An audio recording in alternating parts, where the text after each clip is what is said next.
बिस्मिल्लाहिर्रहमानिर्रहीम। दोस्तों, आप देख रहे हैं मेरा चैनल SJ लीगल हब। आज हम CPC सीरीज़ में एक और इम्पोर्टेंट टॉपिक डिस्कस करेंगे जिसका नाम है withdrawal and transfer of suit. ये बेसिकली CPC के प्रोसीजर वर्क में एक बहुत अहम जो है वो टॉपिक है और पेपर पॉइंट ऑफ व्यू से भी बहुत इम्पोर्टेंट है। तो चलिए हम इसको शुरू करते हैं। तो सबसे पहले अगर इसकी इंट्रोडक्शन की बात की जाए तो सेक्शन 22 और 24 CPC का वो इस बारे में डील करता है। वो हमें बताता है कि जब कोई सिविल लिटिगेशन चल रही हो, मिसाल के तौर पे मैं एग्जांपल के तौर पे समझाता हूँ। एक केस जो है वो एक प्लेंटिफ ने लाहौर की सिविल कोर्ट्स में जो है वो दायर कर दिया। अब वो जो डिफेंडेंट था वो रहता था कोयटा में, ठीक है जी। तो उसने क्या किया, जब डिफेंडेंट को बात पता चली कि मेरे खिलाफ़ जो है केस लाहौर में दायर कर दिया गया है, तो उसको तो बड़ी मुश्किल होगी ना लाहौर आना डेट्स पे, और इस तरह तो बहुत मुश्किल होती है। तो वो क्या करेगा, बेसिकली वो कोर्ट को दरख्वास्त करेगा कि आप मेरा जो केस है इसी ऐसी जो है वो कोर्ट को दें, यानी कि जो मुझे भी सहूलत रहे जिसमें, और मैं आसानी वहाँ पे आ सकूँ और आके केस को देख सकूँ। तो ऐसी सूरत में कोर्ट जो है उसको केस को ट्रांसफ़र कर देगा किसी ऐसी अदालत में, ऐसी जुरिस्डिक्शन में कि जहाँ पे उसको आसानी हो वो केस को हैंडल करने के लिए। तो बेसिकली ये होता है ट्रांसफ़र ऑफ केस के मुतालिक चीज़। और इसी तरह विड्रॉ की बात की जाए तो विड्रॉ का बेसिकली मतलब ये होता है कि दावा वापस ले लेना। ये जो होता है वो प्लेंटिफ खुद भी वापस ले सकता है, जिसमें हम कहते हैं जी उसने केस वापस ले लिया। आपने बात सुनी होगी, बेसिकली विड्रॉल की ही बात कर रहा है, और ये अदालत के पास भी इख्तियार है, वो केस को विड्रॉ कर सकती है।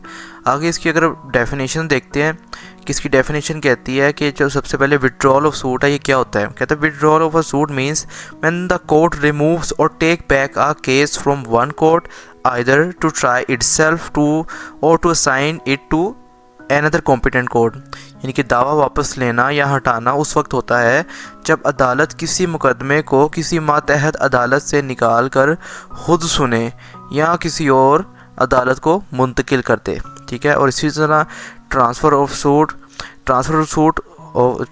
Of a suit means shifting a pending case from one court to another competent court for trial और डिस्पोजल। यानी कि एक अदालत से निकाल कर किसी दूसरी अदालत में भेजना, ये अदालत का इख्तियार ही होता है। तो ये बेसिकली ट्रांसफ़र ऑफ सूट के बारे में है। की प्रोविजन सेक्शन 22 और 24 है।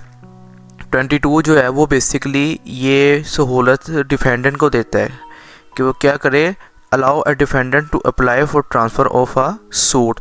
और डिफेंडेंट को सहूलत देता है कि अगर उसको मुश्किल हो रही है केस को देखने में, अगर उसका जुरिस्डिक्शन बहुत दूर लग रही है, तो वो कोर्ट कॉम्पिटेंट कोर्ट को ये दरख्वास्त दे सकता है इश्यूज़ फ्रेम होने से पहले कि जनाब मेरे लिए जो है जुरिस्डिक्शन सूटेबल नहीं है, तो बराए करम मेरे लिए जो करीब की जो सिविल अदालत है उधर ये केस ट्रांसफ़र कर दिया जाए।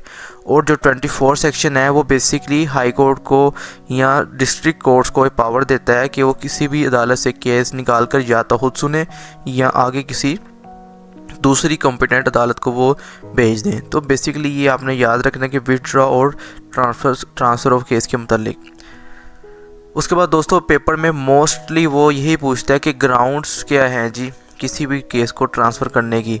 तो ये पॉइंट आपने याद रखना है कि जो बेसिकली यहाँ पे 4 मेजर ग्राउंड डिस्कस की गई हैं। पहली चीज़ कन्वीनियंस ऑफ पार्टीज़, यानी कि पार्टीज़ की कन्वीनियंस के लिए, ठीक है, कि आया कि डिफेंडेंट के लिए मुश्किल हो रहा है या प्लेंटिफ के लिए भी मुश्किल हो रहा है, तो कोर्ट उसको रेलिवेंट किस्म की जुरिस्डिक्शन में केस को ट्रांसफ़र कर सकती है। दूसरा फेयर एंड इम्पार्शियल ट्रायल, यानी कि transfer allowed if local environment is hostile to a party to ensure impartial hearing. यानी कि एक शख्स के लिए एक इन्वायरमेंट बेहतर है, यानी कि उसके पास का इलाका जो है वो दूसरे शहर में रहता है, तो फिर वो करता है इसलिए ट्रांसफ़र है कि ताकि मुश्किल ना रहे उसके लिए, यानी कि वो आए और अपने मुकदमे को ईजीली डील कर सके। चौथा इंटरेस्ट ऑफ जस्टिस, ठीक है, यानी कि जो है वो इस चीज़ को जो है वो यकीनी बनाने के लिए कि अगर बाज़ औक़ात लग रहा है किसी को कि जो जज है वो बाइस्ड है, उसका एक इंटरेस्ट यानी कि जो है जस्टिस प्रोवाइड करने का नहीं है, तो ऐसी सूरत में भी केस को ट्रांसफ़र किया जा सकता है उस जज से निकाल कर किसी दूसरे की तरफ। और लास्ट में क्या जी, अवॉइडेंस ऑफ मल्टीप्लिसिटी, यानी कि एक कराची में हो रहा है प्लेंटिफ कर रहा है, दूसरा जो है वो कोयटा में कर रहा है, तो इस तरह से इन चीज़ों से बचने के लिए कोई एक ऐसा कोर्ट सेलेक्ट कर लिया जाता है उसकी जुरिस्डिक्शन का जो सुन सके और दोनों के लिए वहाँ पे आना, यानी कि प्लेंटिफ और डिफेंडेंट के लिए वहाँ पे आना और केस की हेयरिंग वगैरह को देखना और उससे डील करना आसान हो। तो ये बेसिकली 4 इसकी मेजर और इम्पोर्टेंट तरीन ग्राउंड्स थी। उसके बाद जनाब कॉम्पिटेंट कोर्ट्स फॉर ट्रांसफ़र, ये भी पूछा गया था लास्ट पास पेपर LLB में से कि जी कौन से कोर्ट्स हैं वो कॉम्पिटेंट हैं। तो उसमें मैंने ये आपके सामने ग्राफ रखा है कि सब ऑर्डिनेट जज ए जो है वो क्या कर सकता है, अपने दूसरे जो जज को जो है वो, यानी कि सब ऑर्डिनेट जज बी को केस ट्रांसफ़र कर सकता है। और ये बेसिकली होता कौन है, कहाँ पे होता है, ये एक डिस्ट्रिक्ट का होता है जज जो कि अपने से जो एक जज से दूसरे जज को केस ट्रांसफ़र कर सकता है।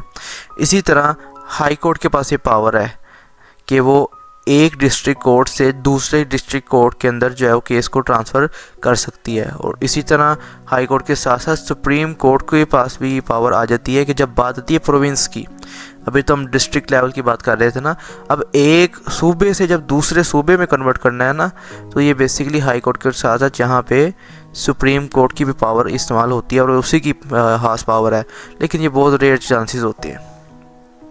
उसके बाद एक और अहम बात याद रखनी है, आपने पूछ सकता है आपसे और पूछी भी गई है कि डिफरेंस बिटवीन सेक्शन 22 एंड 24।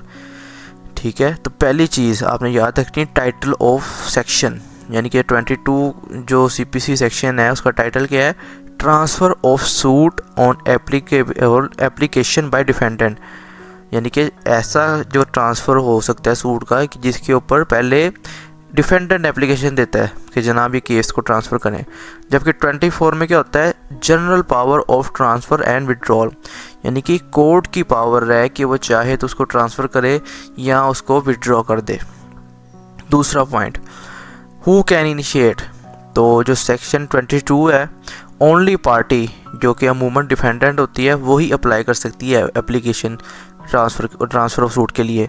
और 24 सेक्शन क्या कहता है, कोर्ट कैन एक्ट सो मोटो और on application by any party, application से भी हो सकता है। और एक इसमें जो चीज़ डिफरेंस क्रिएट करती है वो कोर्ट की अपनी सो मोटो पावर वो चीज़ होती है, वो इख्तियार होता है कोर्ट के पास कि किसी से भी पूछे बगैर जब उसे फंडामेंटल राइट्स जो है ब्रीच होते हुए नज़र आ रहे हैं या कोई बहुत ही खास किस्म का नोयत आ गया तो किसी से भी इजाज़त लिए बगैर अपना सो मोटो पावर इस्तेमाल कर सकता है। तीसरा पॉइंट, कोर्ट्स पावर, तो सेक्शन 22 में कोर्ट्स की पावर सिर्फ लिमिटेड है एक केस को ट्रांसफ़र करना किसी दूसरे यानी कि सबऑर्डिनेट को, जबकि 24 के अंदर ये पावर जो है वो ब्रॉड हो जाती है, वाइडर हो जाती है, ना कि सिर्फ वो केस ट्रांसफ़र कर सकती है बल्कि इसको विदड्रॉ भी कर सकती है और किसी दूसरे यानी कि जज को जो है वो रीअसाइन कर सकती है।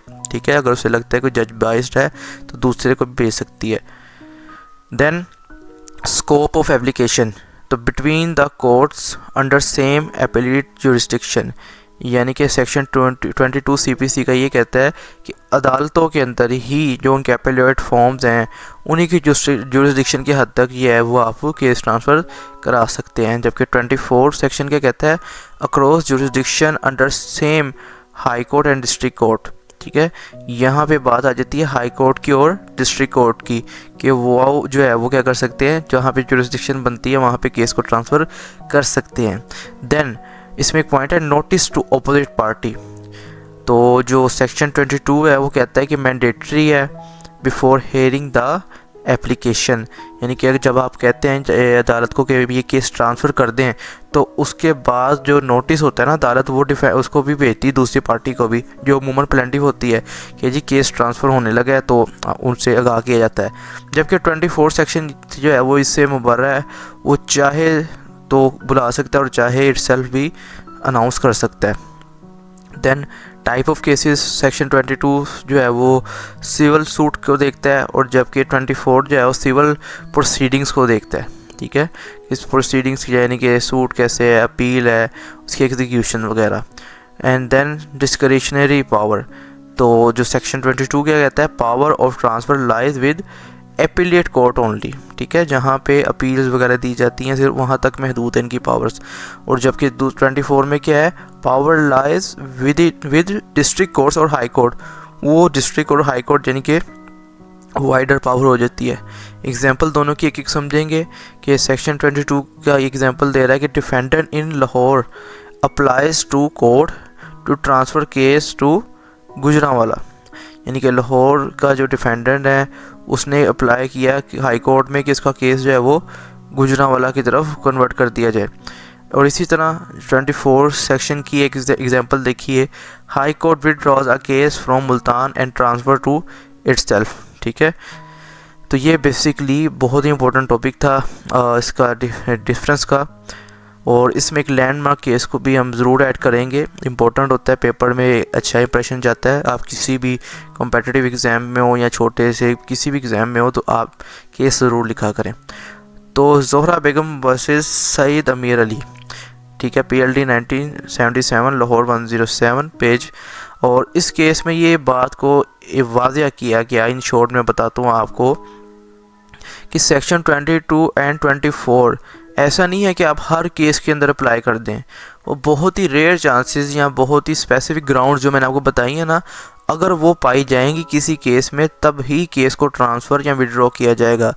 मैंने हाईलाइट किया हुआ है, should not be granted lightly और merely for convenience of a party. ऐसे ही बस मजाक में नहीं आप कहते चलें जी ट्रांसफ़र कर लेते हैं, नहीं, उसके लिए आपके पास कुछ सॉलिड रीज़न होने चाहिए। ठीक है, कि इनकन्वीनियंस है, मैं कोई किसी की रसाई नहीं हो सकती, ठीक है, तो फेयरनेस का मामला है, तो इस वजह से आप कोर्ट को जो है वो ये कह सकते हैं कि केस जो है मैंने ट्रांसफ़र कर दें, अदरवाइज़ नहीं।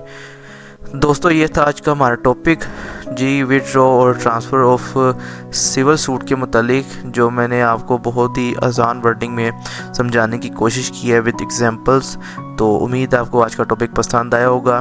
मिलते हैं नेक्स्ट लेक्चर में एक नए टॉपिक के साथ। अपना ख्याल रखिए, अपने इस चैनल का भी। अल्लाह हाफिज़।